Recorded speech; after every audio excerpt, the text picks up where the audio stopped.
दो तस्वीरें हम अपने दर्शकों को दिखा रहे हैं। द्रास में प्रधानमंत्री नरेंद्र मोदी की मौजूदगी है और अब वो उस शिला पट्टी पर पहुंचे हैं जहां पर सभी वीर जवानों के नाम दर्ज हैं जिन्होंने देश के लिए सर्वोच्च बलिदान दिया। और आज प्रधानमंत्री नरेंद्र मोदी का वो कार्यक्रम जिसमें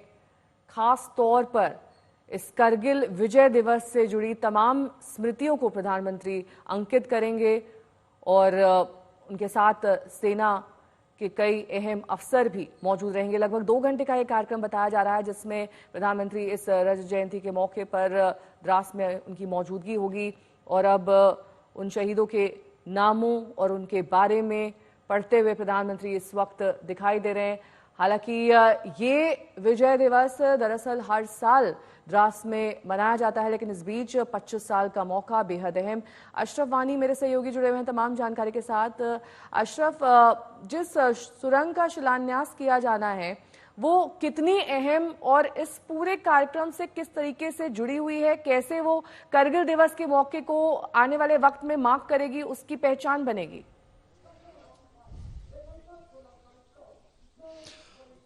नेहा, दरअसल अगर हम करगिल की बात करें 25 साल पहले जब ये युद्ध लड़ा गया था तब करगिल के बारे में, लद्दाख के बारे में देश और दुनिया को कम ही जानकारी थी। लेकिन जहां एक तरफ करगिल युद्ध के बाद इस पूरे इलाके को एक नई पहचान मिली, वहीं पर अब ये पूरी तरह से ये पूरा क्षेत्र जो है पर्यटन के नक्शे पर आया है। लद्दाख बहुत बड़ा इलाका है, आबादी बहुत कम है, बहुत ऊंचे ऊंचे पहाड़ हैं, बहुत खूबसूरत जगहें देखने के लिए हैं। तो देश के साथ साथ अंतर्राष्ट्रीय पर्यटक बहुत ज़्यादा जो हैं अब करगिल युद्ध के बाद, खासतौर से जब हालात बेहतर हुए यहाँ पर, जब पूरी तरह से सुरक्षित यहाँ का माहौल बना, यहाँ के लोग भी काफ़ी बड़े मिलनसार माने जाते हैं, तो उसके बाद जो है पर्यटन के रास्ते यहाँ पर खोले ताकि लोगों को भी रोजगार मिले और लोगों को और पर्यटकों को भी हिंदुस्तान के वो हिस्से देखने का मौका मिले जो बिल्कुल दुनिया में अलग है। उसमें चाहे ग्लेशियर्स हो, फिर पैंगोंग लेक हो, या फिर यहाँ नोब्रा वैली हो, या फिर ज़नस्कार जैसे इलाके जो काफ़ी ऊंचे पहाड़ और ठंडे इलाके माने जाते हैं। यहाँ तक कि द्रास का इलाका भी जो दुनिया का दूसरा सबसे ठंडा इलाका है, उसके लिए जो है जोजिला टनल एक बहुत बड़ा जो एक ऐतिहासिक प्रोजेक्ट था, उसको बीजेपी गवर्नमेंट ने 2016 में जो है शुरू किया और वो पूरा होने को है। माना जा रहा है कि कुछ महीने के बाद ही जो है जोजिला टनल जो है वो आम यातायात के लिए खोली जाएगी। ये टनल दुनिया की सबसे लंबी सुरंग होगी इतनी ऊंचाई पर, और इस जोजिला टनल से जो है न सिर्फ लद्दाख और करगिल क्षेत्र पूरे साल भर जो है देश और दुनिया के साथ जुड़ा रहेगा, बल्कि साथ ही साथ जितने भी सेना के जवान, क्योंकि बहुत बड़ी तादाद सैनिकों की इस क्षेत्र में तैनात है, चाहे फिर वो चीन से लगने वाली लाइन ऑफ एक्चुअल कंट्रोल हो या फिर पाकिस्तान से लगने वाली लाइन ऑफ कंट्रोल यानी नियंत्रण रेखा, तो उनके लिए भी सबसे लाभदायक और मददगार वो सुरंग साबित होगी। वो साल में सड़कों से उनके लिए जहां पर हथियारों और ज़रूरी साज सामान की रसाई साल भर जारी रहेगी, वहीं पर खाने पीने की चीज़ें जिनके लिए स्टॉकिंग करनी पड़ती थी यहाँ लद्दाख में पहले वो भी ख़त्म हो जाएगी। तो फ्रेश चीज़ें जो है आम लोगों के साथ साथ सैनिकों को भी इस्तेमाल करने और खाने के लिए पहुँचाए जाएंगे। अगर सड़कों के निर्माण की बात करें तो करीब 27,000 करोड़ के प्रोजेक्ट्स पिछले 5 साल से जो हैं सीमा सड़क संगठन लद्दाख के अलग अलग क्षेत्रों में प्रोजेक्ट्स कायम कर रहा है, जिनमें सुरंगें बनाना, पुल बनाना, और जिस अंदाज से चीन ने लाइन ऑफ एक्चुअल कंट्रोल के उस पार अपने इंफ्रास्ट्रक्चर को एक गति और एक रफ्तार दी थी पिछले 3 दशकों के दौरान, उसको बराबरी करने के लिए भारत सरकार की तरफ से भी उस लेवल का इंफ्रास्ट्रक्चर खड़ा करने की ये एक कोशिश है, जिसमें बहुत हद तक आम लोगों के साथ साथ सेना को जो है बहुत ज़्यादा फायदा हो रहा है। आप टैंक हो, कोई भी हथियार हो भारी भरकम, उसको अब सीमा के किसी इलाके में भी आप घंटों में पहुंचा सकते हैं, जो पहले जब ये सड़कों और टनलों का निर्माण नहीं था तब नामुमकिन सी बात थी। और अगर आज की टनल की बात करें, ये ज़नस्कार के उस इलाके में टनल बन रही है जो हिमाचल को लद्दाख से मिलाएगी, जहां तो सोच भी नहीं सकता था कोई कुछ साल पहले कि यहाँ पर भी कभी साल भर जो है रास्ता खुला रहेगा। वो पहाड़ काफ़ी ऊंचा है और वहाँ पर साल में हमेशा 12 महीनों बर्फ़ रहती है। कुछ महीने ही पास मिलता है साल में जब सड़क खुल जाती है, लेकिन टनल बनने के बाद न सिर्फ हिमाचल से और एक रास्ता करगिल की ओर बनेगा, बल्कि साथ ही साथ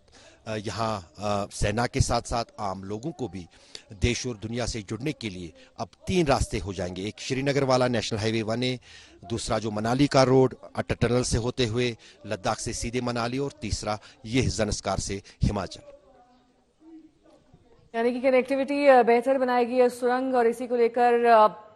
कार्यशील है वहां की सेना भी, वहां का लोकल प्रशासन भी। आज उसी को अमली जामा पहनाते हुए प्रधानमंत्री नरेंद्र मोदी अब से कुछ ही देर बाद दिखाई देंगे। एक रिमोट के जरिए इसका शिलान्यास होगा, और ऐसे में सेना का जो मूवमेंट है, जो वाहन है, जो उनके तमाम हथियार उपकरण हैं, उनका मूवमेंट आसान होगा। ये 3 तस्वीरें दरअसल बयां कर रही हैं अपने आप में शौर्य की वो अद्भुत गाथा जो आज से 25 साल पहले लिखी गई थी इन सेना के जवानों द्वारा, जब पाकिस्तान को धूल चटा दी थी इन सभी जवानों ने। अब से कुछ देर पहले प्रधानमंत्री यहां पर पहुंचे और इन्हीं वीर सैनिकों को नमन किया, उन्हें श्रद्धांजलि दी। द्रास में प्रधानमंत्री नरेंद्र मोदी की मौजूदगी, और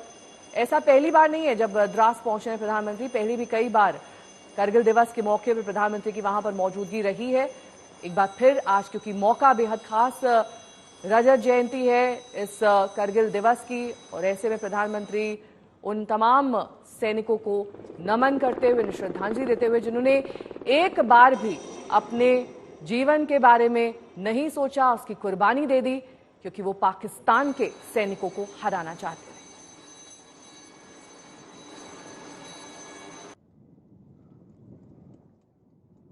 अशरफ वानी मेरे सहयोगी जुड़े हुए हैं। अशरफ, क्योंकि आज रजत जयंती है, सेना के भी कई दिनों से कार्यक्रम चल रहे हैं, आज भी उनका कार्यक्रम सुबह से ही लगातार जारी है। वहां के अगर अफसरों से, सैनिकों से आपकी बातचीत हुई हो, एक नाम पट्टी हम देख पा रहे हैं जिसमें उन वीर सैनिकों के नाम दरअसल दर्ज हैं जिन्होंने देश के लिए सर्वोच्च बलिदान दिया। वहां पर भी प्रधानमंत्री पहुंचे थे।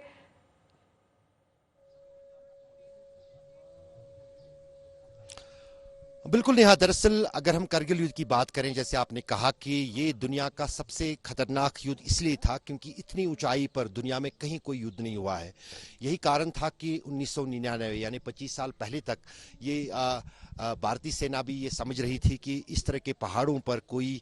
जो है कोई नापाक साजिश पाकिस्तान की तरफ से नहीं रची जाएगी। यही कारण था कि सर्दियों के दौरान उन पहाड़ों को भारतीय सेना खाली करती थी, और पाकिस्तान भी जाहिर है कि वो भी वहां से चले जाते थे, क्योंकि -60 डिग्री तक इन पहाड़ों पर, चाहे जिसमें टाइगर हिल हो, द्रास का ये इलाका हो जहाँ पर तोलोलिंग है, जहाँ पर बत्रा टॉप है, उन पहाड़ियों पर तो। लेकिन 1999 में उस चीज़ का